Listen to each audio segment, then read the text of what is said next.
Good afternoon. I'm pleased to be with you today. Since retiring from the World Bank in 2018, where I worked on energy and environmental issues for 28 years, I've been involved in several projects in Lagos to assess ambient air pollution. As you've heard in previous presentations, the impacts of ambient air pollution on human health in Lagos are severe. What I plan to cover in my presentation are the valuation methodologies that are used to estimate the impacts of air pollution and also climate change, and the results for Lagos State. These methodologies have been used over the past several decades by a number of international organizations, including the World Bank, the United Nations, and the World Health Organization. I'm going to begin by examining the locations and conditions under which residents of Lagos are most vulnerable to ambient air pollution. As a simple exercise, we've estimated the vulnerability of the 20 local government areas, or LGAs, in Lagos State, based on exposure, measured as the population times the average annual ambient air pollution in the LGA. Let's look first at population. We know that Lagos is one of the largest cities in the world. If we use population figures for Lagos from Lagos State, the city would have ranked third largest in the world in 2018.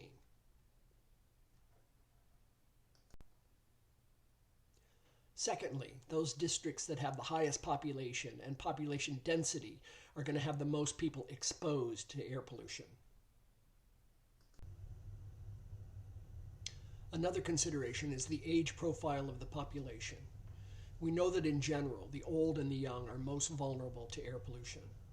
For Lagos, about 1.5% of the population is over 70 years of age. However, over 12% of the population is under 4 years old, and nearly 1/4 of the population is under 9. In addition, infant mortality, defined as a death before 1 year old, has been estimated to be around half of the total attributable mortality due to PM 2.5 in Lagos. In addition to the population that is exposed, the other key variable for calculating vulnerability is the level of air pollution. As air quality monitoring Lagos has improved, it's become clear that average annual PM 2.5 concentrations are among the highest in the world.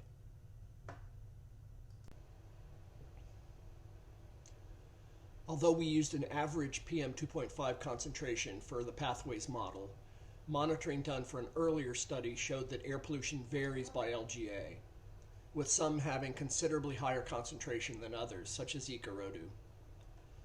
However, apart from the far western and far eastern districts of Lagos, the average PM 2.5 concentration for all other districts are near or above the statewide average of 46, which is significantly above WHO recommended guidelines.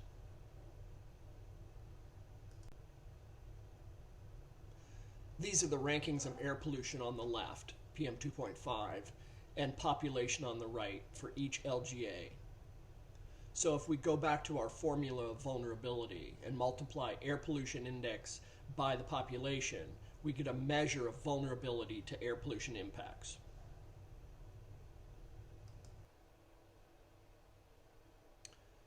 By that measure, the 7 most vulnerable districts to air pollution in Lagos are the following. As can be seen in the highlighted box on the right, the exposure value falls off considerably after Jeremy Ifeledun, but note that given the population density and poor average air quality in much of the state, all citizens of Lagos are vulnerable to air pollution impacts. There are, of course, other factors besides exposed population and ambient air pollution levels that will affect human vulnerability or susceptibility to air pollution impacts. For example, people who are exposed at street or ground level will likely have higher overall exposure, such as street vendors, drivers, or pedestrians. Ambient or outdoor air pollution can compound indoor exposures, such as residential or commercial cook stoves, burning kerosene, wood, or other biomass. Persons who have underlying health issues, for example asthma, will be more susceptible to the impacts of air pollution. Lack of adequate health care also means that persons may not have access to medical care services for bronchitis, asthma, or other air pollution triggered events.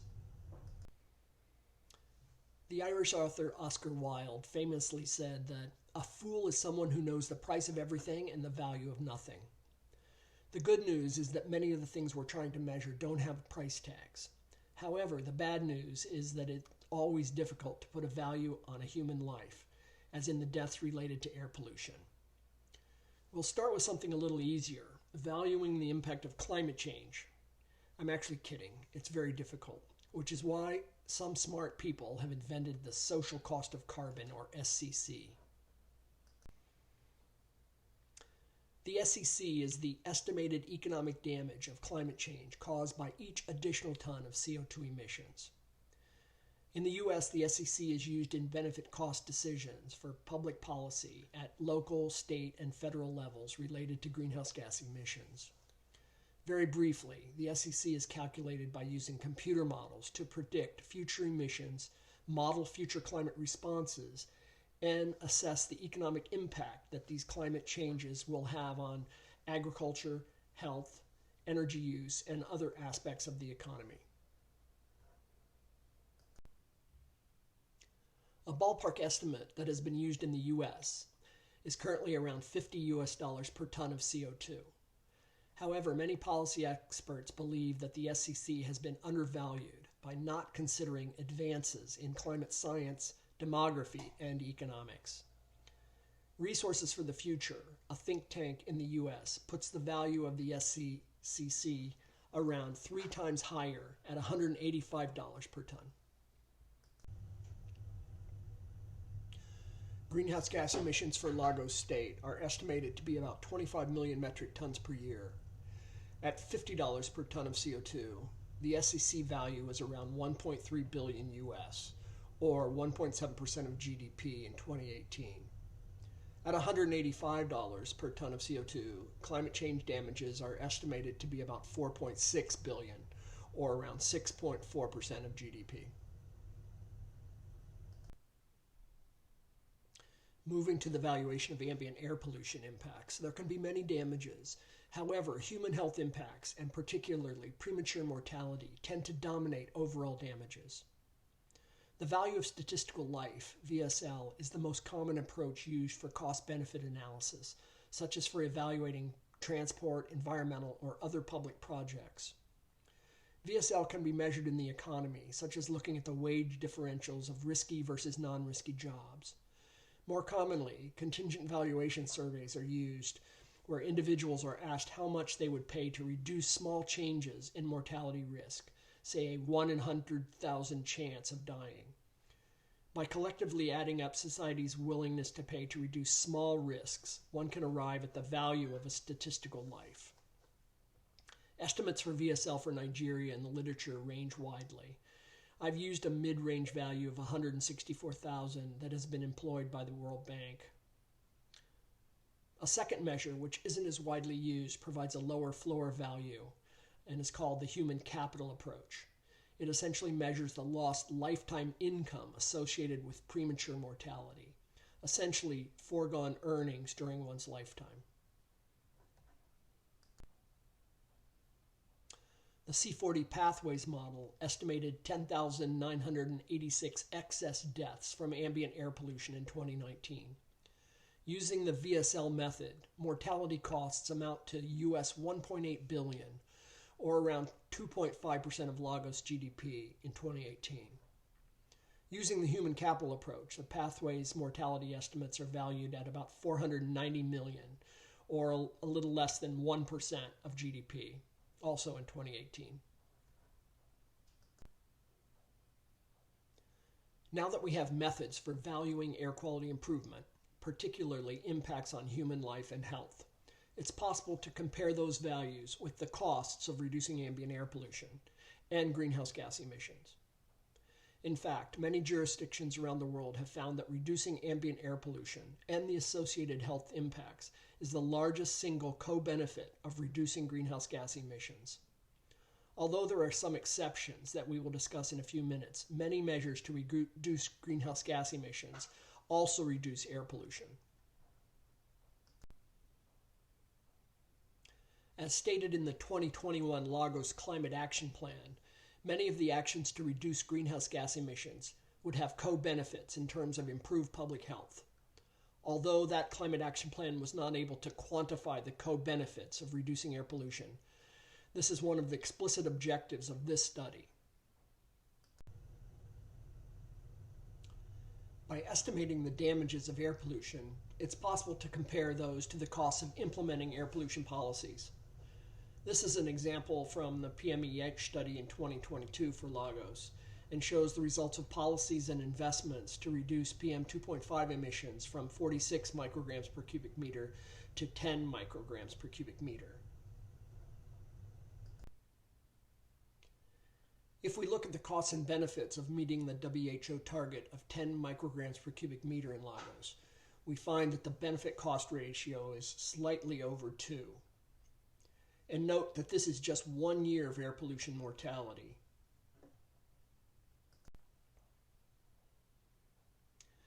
If we look at the chart from the pathways model on the business-as-usual growth in emissions in Lagos, over 50,000 excess deaths could be avoided over the next 25 years by reducing air pollution.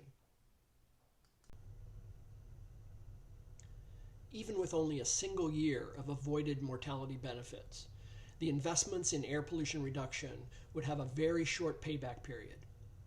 A benefit-cost ratio of 2.35 means that the investment would be paid off through reduced mortality benefits in about 5 months.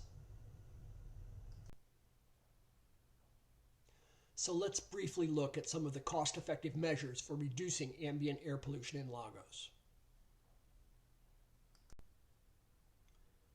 The open burning of municipal solid waste, or MSW, has been identified as one of the largest contributors to PM 2.5 emissions in Lagos. Air quality impacts can be reduced by banning open burning and increasing the share of MSW collected, by building new landfills outside populated areas and old ones retrofitted to capture methane.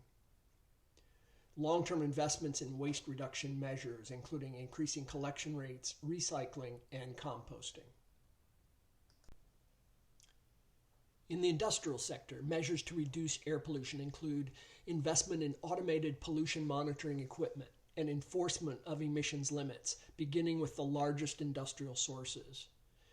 Distribution of clean fuels for industry, such as natural gas, low-sulfur diesel, and fuel oil. Promotion of energy efficiency and cleaner production measures for energy-intensive industries through penalties and investment incentives. And closure and/or relocation of lead smelters and heavily polluting industries in densely populated areas. In the transport sector, air pollution reduction measures include long-term investment in public transit to reduce congestion and air pollution, immediate action to use clean fuels, principally low-sulfur diesel and gasoline, and municipal regulation of fuel quality.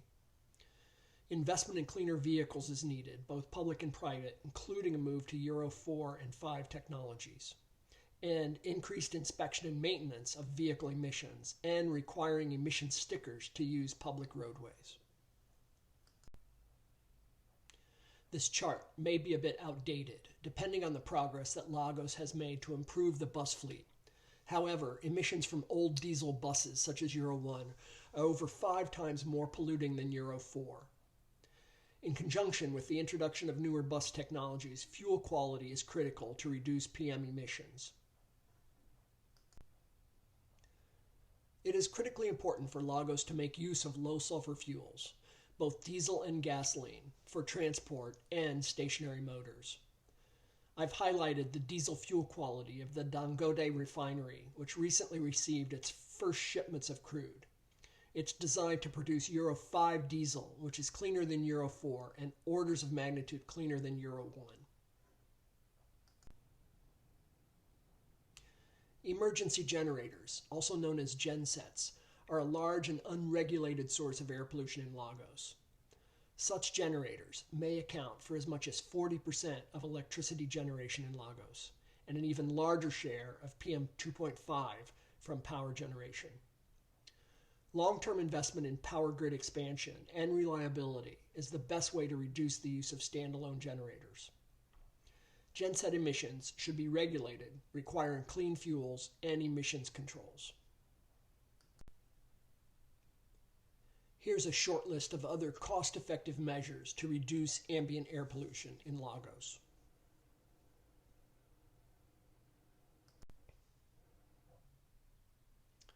If we compare the actions needed to reduce greenhouse gases and ambient air pollution emissions in Lagos, we see that most actions will help reduce both types of emissions.